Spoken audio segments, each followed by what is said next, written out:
Bonjour, bon samedi tout le monde, j'espère que vous allez bien.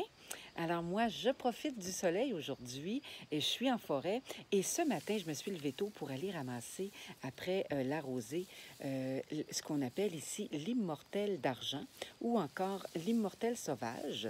C'est une fleur qui sent merveilleusement bon, qu'on appelle également la sauge des femmes. Et je suis en train d'en faire un élixir de fleurs. Donc, on laisse infuser quelques boutons floraux à peine éclos depuis ce matin qu'ils sont au soleil. Et donc, cette infusion solaire qu'on appelle un élixir floral va par la suite agir de façon subtile lorsqu'on le consomme. Je vais y mettre un conservateur pour pouvoir justement le conserver plus longtemps. Alors, c'est en lisant le tout récent livre que je me suis procuré de la grande herboriste Annie Schneider, que je vous présente à l'écran. Vous voyez également ici l'endos du livre. Alors, dans ce livre, justement, elle parle des effets subtils des plantes. Et c'est ce que j'ai trouvé intéressant. Donc, parce que moi, je connaissais déjà que l'immortel peut nous servir beaucoup là, en infusion, en tisane ou tout simplement en fleurs séchées contre l'anxiété, l'hyperactivité nerveuse, va beaucoup aider donc à nous calmer.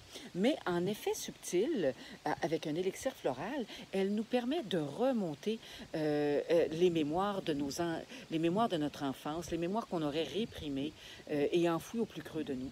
Alors, elle donne également la possibilité de retrouver confiance en soi, d'aller chercher une grande énergie positive.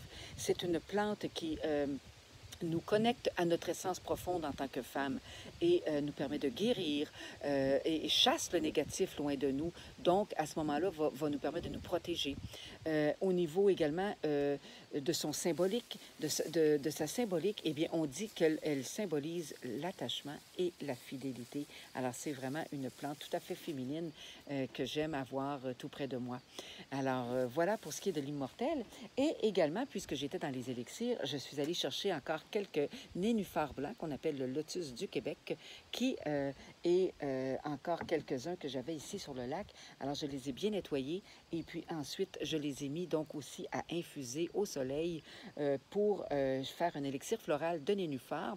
Celui-ci va concerner plus le domaine de l'abondance, de l'argent, nous permettre d'attirer à nous une plus grande abondance, également l'harmonie, la collaboration, lorsqu'on veut vraiment faire un travail d'équipe, le lotus est une grande plante spirituelle qui nous aide beaucoup à ce niveau-là dans ses effets subtils. Alors voilà, vous pourrez retrouver bientôt mes élixirs sur mon site internet sorcièredepouvoir.com. Et sur ce, sortez, allez prendre l'air et le soleil, passez une excellente fin de journée. Au revoir.